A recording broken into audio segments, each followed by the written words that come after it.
With 11.2, we've introduced a number of artist-friendly updates to the UI for adding nodes and parameters for faster workflows. You are now able to search in the tab menu using substring search matching. This means you can now search for any part of a node name and have it appear in your search results.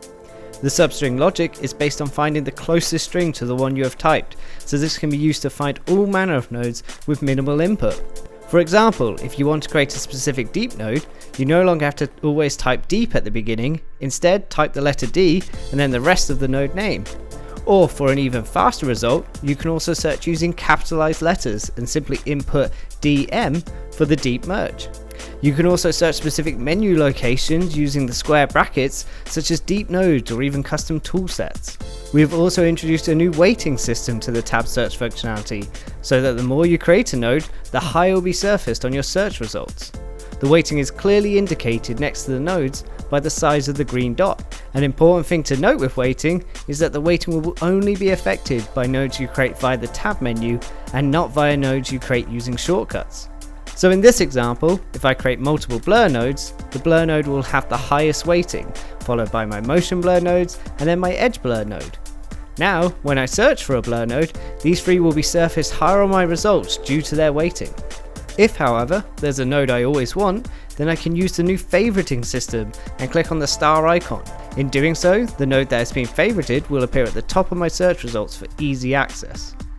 Your weighting and favorite settings are stored in your .nuke folder and can easily be cleared using the options in the preferences.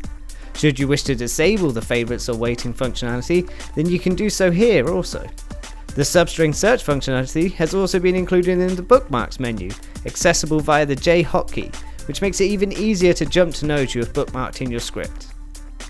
In Nuke 11.2, we have introduced a new editing mode that allows you to easily create and edit nodes in Nuke using an intuitive drag and drop user interface. Previously, when customizing group nodes in Nuke, you would need to right click on the group node properties, navigate through the Manage User Knobs panel, and pick every individual element you wanted. This would always take at least 8 clicks for a single knob. Now, you can simply click on the editing mode icon at the top of the properties panel and immediately start dragging and dropping knobs from any of your pre-existing nodes. You can also quickly select multiple items in a variety of orders and add them to your custom node with minimal effort. If ever you add a knob you don't want, then you can simply remove it by clicking on the little X, or with multiple selections, you can drag them to the bin icon that appears in the lower left corner. All of this works with Nuke's undo functionality, so you can easily bring back any knobs you delete by accident. Next to the editing mode icon, you also have access to a range of custom knobs that you can simply drag onto your custom node and place anywhere you want, as indicated by the orange line.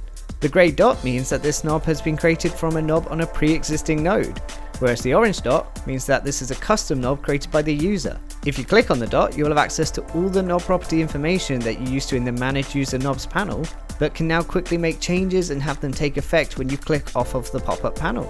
You can also create and manipulate node tabs in editing mode by dragging them between knobs to create a tab containing the nodes below the divider line, or by simply dragging the tab icon next to another tab to create a clean instance. You can easily move knobs between tabs by holding them over the desired tab, waiting a second, and then simply dragging them onto the new tab instance.